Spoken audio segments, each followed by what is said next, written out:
40 seconds, burst 1, so it's gonna be most likely an skip for most people. Let's talk a little bit about Soline, what's going on with her kit, and if it's worth pulling or not. TLDR is not really worth pulling, put it on your wishlist. But let's talk about what situations she could be useful and where she can be used. We also have our winter outfit already, alright? I'm gonna be wearing this for the next 6 months. I have like 3 of these guys, so don't expect any normal hoodies, alright? The comfy winter hoodies. That's it. Got to level 601. I'm trying to get past Sis on hard mode. This bitch keeps fucking me up so hard.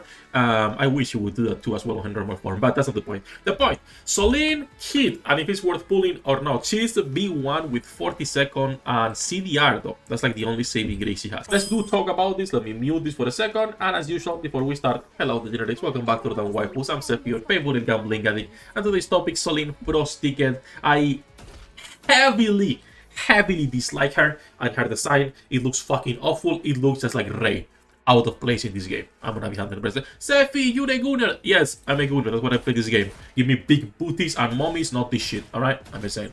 That said, her burst animation, not the worst. I don't, obviously, I don't think it's worth going for MLB just for this. Yeah, just for Soline opening an origami and making that and be proud of it. Still, if you like her, go for it. Not gonna be stopping you. Let's talk about her kit and where she can be used. She's a supporter B1, shotgun, water character, 40-second cooldown. Now, the 40-second is already making it a little bit iffy in order to use her, but the saving grace that she has is her skill 1. I'll check your ticket. Her skill 1 is actually pretty decent, because at the start of the battle or when using a burst skill, activating for all allies is gonna be giving all of your allies 1 ticket up to a maximum of 2, and each ticket is gonna be giving a max HP increase by the number of tickets plus 10% of the caster max HP without restoring HP, and this is continuous. This means she could see some usage on the Cindy teams, but that's a lot of copium. A lot of copium. Cindy teams are kinda set in stone already. Like, there is really no room to be changing things or to be changing stuff. Your B1 is set in stone, which is the woofer. Your B3s already are set also in stone, which is going to be either Sameranis or your Maiden, whatever you are running. I prefer Sameranis because I like Anis, I'm a simp. But you will be using Maiden in there instead. And then you need a B2, right? Whoever it is, maybe it's Grave, maybe it's Bunny 8, whatever it is. The problem with this character is that she's a 40-second B1, so you cannot be running Maiden or Anis, right? And you are running instead the new Soline. So you are just getting a little bit of HP and heals, which Rogue already gives you. You're gonna be getting a little bit of better rotations because, as you can see, she also has 7.48 second CDR. This is the best CDR in the game.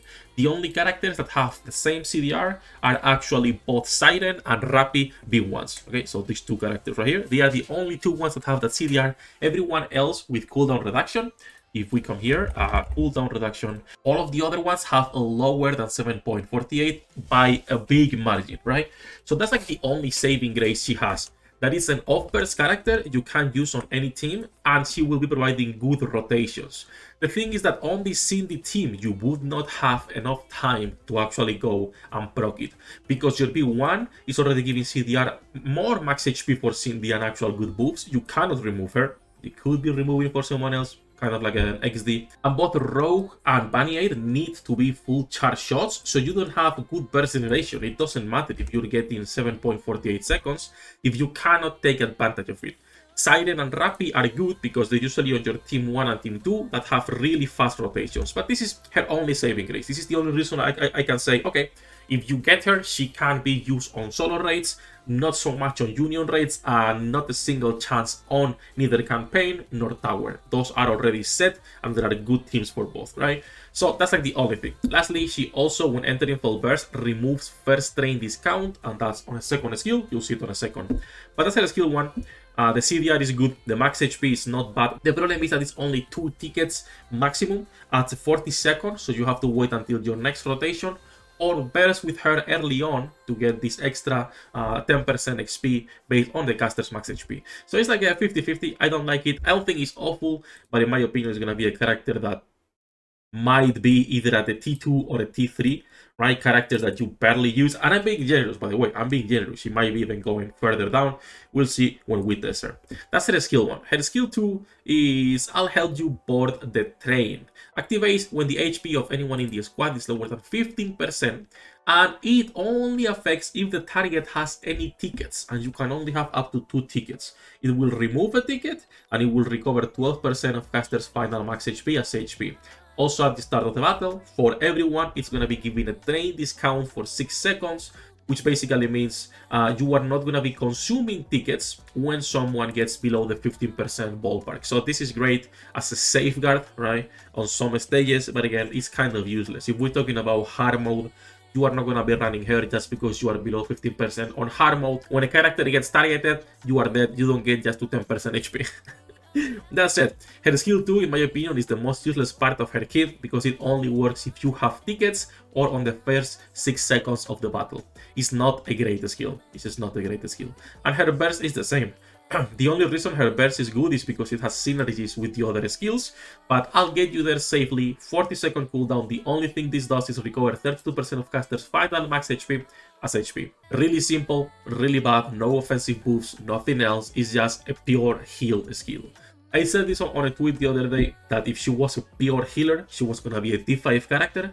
She would be a T5 character if it wasn't because of that cooldown reduction. Literally, that's like the only thing that's not making her a T5 unit at the moment. The cooldown reduction is good because it's just more options. Now you have another character you can use in raids on your teams, probably 4 or 5, to actually get better rotations depending on the burst generation and get more damage. But that's like the only situation where I can be like, yeah, she might get some usage on solo raid, right? That's about it.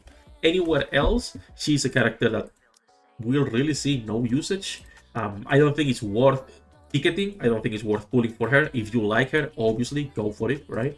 But considering you have Rapid Red Hood on Elysian Tower and the Killer Wife, there is almost no situation where you are bringing her. And even less nowadays when you have the mates already taking your B2 spots, when you have even tactical upgrade if you want to take like good buffs and good heals, even Delta depending on what you're doing, right? Like there is so many good options that it's really hard for Elysian to make a unit that can compete with the current meta. TLDR, I don't like her design. I don't think it's worth pulling. I don't think it's worth ticketing with gold millage. I will be pulling for her, spend $20, see if I can get her for the collection, obviously, right? Gotta keep my Pokédex full at this point. Cannot stop. We are too deep to stop, guys. We'll pull for her, see what's going on. We'll test her that day as well. If anyone is pulling from my community, I will be stealing their accounts and testing in there, seeing how she fares. The only real test we can do is, okay, as an off-burst character, how much extra damage she can provide by having faster rotations than running the Killer Wife, than running something else. Lastly, before we go, some people were saying that she might be on the shotgun team. That could be like a good place where you can put her, and that is like the only place where you can be like, okay, we have a character like Tove, you have a character like either Bunny or Grave, because nowadays basically the main shotgun character is going to be her, right? Basically, you have your Drake Treasure, wherever she is, and now on the last spot you have another big one that can provide better rotations for your shotgun team. And in this situation, it would be probably a good pick to put it there as the off-burst. There is a few other options you could be running, right? But this opens up for Dorothy to have a proper shotgun team that actually fits. Now, this means you have a Tove Treasure, a Dorothy Serendipity, a good B2 that can increase spears, and also the Drake Treasure. That is quite niche to justify pulling for Soline, but it is a situation you can be slotting her in. Okay, and I assume is a situation where we will be seeing her on the raids is actually going to be on this team. Maybe there is other teams where she can also be used, but this is the main one because she doesn't need to be bursting in order to give this CDR. But that's the situation that you are pulling her in there, because this team with Grave, you can have rotations fast enough to justify bringing Soline. But that's like about it. That's like the only team where she could be good. That's what I said at the beginning, that is still probably like a T2, T3 character depending on how that team does, right? We'll see. But if she didn't have CDR, she would just be going directly to the bottom of the tier list, because pure healers have no business in Nikke nowadays. That said, enough jumping. We will be pulling for her whenever the banner goes live. Also, today on stream, we're going to be playing the Chinese version of Nikke because we're getting the 3D dormitory minigame. So if you're interested in checking that, come by the stream, say hello, and as usual, good luck with your pool generates, and I'll see you on the next one.